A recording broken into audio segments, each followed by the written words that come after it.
Hi guys, I want to talk to you guys today about a purchase that I made 2 weeks ago. I saw an advertisement on Craigslist selling 5,000 Magic the Gathering cards for $50.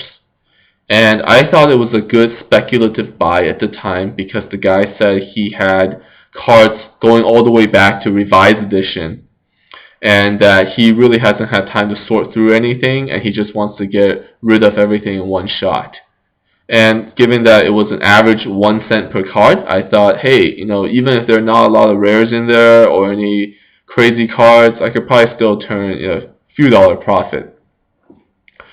Unfortunately, after I looked through the cards for about 20 minutes, I realized that this guy pretty much pulled out every single rare he could find and just left whatever's left over, like to sell to me bulk. And there were only maybe like 3 or 4 revised cards in there total, and they were all in like really messed up condition. Like the whole back is like scraped off of some of those cards. I can't really show you guys. I wish I still had them, but I kind of just tossed them in the trash.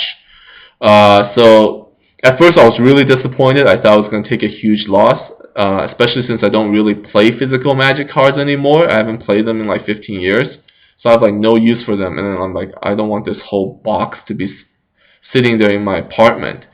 But luckily, what I found out was that there were actually 2 rare cards that the guy missed that were worth about $5 in buyback value to a store.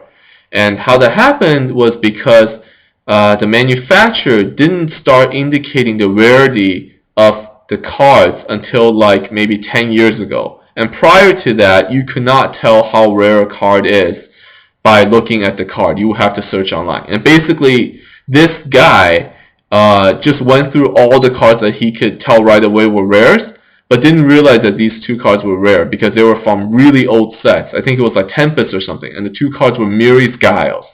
And if you didn't know any better about the rarity indicators, you would think that they were just common cards. And I think that's probably exactly what happened with this guy. And I got them. And then in addition to that, I found a lot of common cards that apparently were worth a lot of money. Well, a lot is in like 25 cents in sellback value to the store. And in particular, one card, Ponder, I had like 50 of them. And I noticed later that they were actually worth 25 cents if you sell it back to the store. So that was like $12.50 right there just from 50 Ponders that the guy probably should have kept if he had known about it, but I guess Ponder is just such a popular card on the Pro Tour right now. I don't really know too much about the metagame or anything like that, but hey, it's a really popular card apparently. So with that and those 2 Miri's Giles and some other cards not worth mentioning, I was actually able to scrape together $32 worth of cards to sell back to the store. Granted, I had to pay like a $6 shipping fee, but net I was able to recoup $26 from that, from selling maybe 200 cards.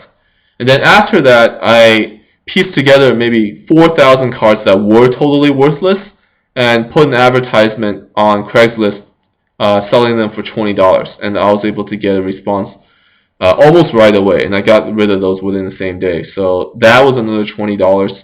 So if you add that to the $26 net that I made selling back to the store, so that was $46 that I got back total for a net loss of $4, and I still have 800 cards left over that weren't absolute trash, but weren't cards I could sell back to the store. The store said the retail value for these cards were like 25 cents a piece. Unfortunately, they just have too many of them right now, and they just don't want to buy any. So 800 cards, 25 cents a piece, that's about $200 retail.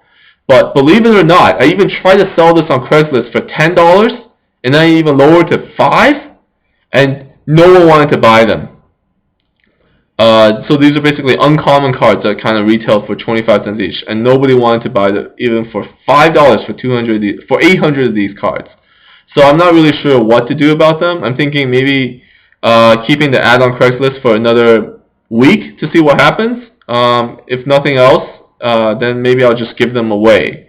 You guys can leave some comments if you want, letting me know what you think I should do, whether I should just wait for the store's inventory to deplete and then let me sell them back for maybe 10 cents a piece or even 5 cents a piece, or just give them away. So let me know. So here are the cards actually. So as you can see, they're all in pretty good condition, and according to the website, these are worth about 25 cents retail, even though they won't buy it back from me for even a cent. Strange. But anyway, so that's the end of the story. Some lessons I learned. Number one, do not try this at home, ever. Don't go on Craigslist and buy stuff, especially Magic the Gathering cards, thinking that you can turn a profit. Most likely you're not going to. If the guy has like Magic the Gathering in the title of his advertisement, most likely he knows what he's doing and he's going to pull out all the rares before he sells you whatever trash is left. I mean, unless if you get really lucky like I did this time with the Mary's Giles, you're going to take a massive loss doing that kind of stuff. I mean, these guys are not going to be selling you cards that you can turn a profit selling back to the store. Some of you may say, well, you may be able to turn a profit selling back to, like, selling on eBay or something. That's possible, I think, but definitely not with these bulk lots of 5,000 cards that the guy doesn't even know what they are. Like, if you want to turn a profit doing that, you're going to have to buy named cards from guys who list you the rares at, like, below retail prices, and then you buy them and try to sell it back out on eBay at closer to retail prices. I mean, maybe you can do that, but that's tough. I mean, you're going to have to incur eBay commission costs as well as shipping costs and things like that. So I don't really recommend doing that either, unless if you know exactly what you're doing, or you just have like huge volume, a huge scale, and you're able to do that on a massive scale. If not, then I don't recommend doing that if you're just trying to turn a profit from buying a few hundred cards. I think the best bet for physical cards, if you want to make money trading, would be going to closeout stores or liquidation stores and try to buy sealed packs or sealed boxes of packs of older sets and trying to get them at close to retail, maybe like $100, and selling them back out for like $300. And I think you can do that if you can find old enough packs like 4th edition or Fallen Empires or Homelands and things like that. So if you know a lot of closeout stores near where you live, maybe that's worth it. Otherwise, don't bother with that either. But what I do want to talk about is Magic Online, and I think you guys, if you have some patience and are willing to take a look at Magic Online, you can actually make a lot of money trading cards. And I mean a lot, as in like maybe $100 a month or something. But I think you can do it, and you don't have to do it using any type of fundamental analysis by predicting what cards are going to be popular in the next meta, things like that. All you have to do is just do some technical analysis and track card price trends, and you can actually do pretty well, especially around pre-release and release time. And I will put up a video next to show you guys how to do that once I find a screen capture software that will let me actually show you guys the trades. And I think the main reason why you can make a lot more doing Magic Online trades versus physical trades is that Magic Online, the spreads are much lower. So a card that retails for like $1 on Magic Online, those stores, the broker dealers, will be more than happy to buy it back for like 85 cents. Whereas a physical card that retails for $1, you will not be able to sell back to the store for anything more than 50 cents. And then finally, I'm also going to be posting videos on stock investments that I'll be making.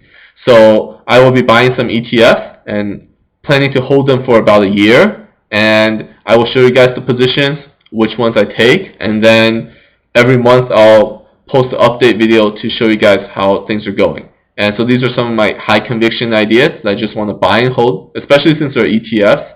And these are more macro views I want to take, and just for fun, like nothing, nothing like outrageous, nothing like life-changing money. Like I'm thinking maybe like 5 to 10 grand, just something that's meaningful, but not gonna bankrupt me or anyone else, if things don't go well. So that will be coming up in my subsequent videos as well. So hope you guys enjoyed this, and I look forward to sharing some life lessons with you guys going forward. Thanks.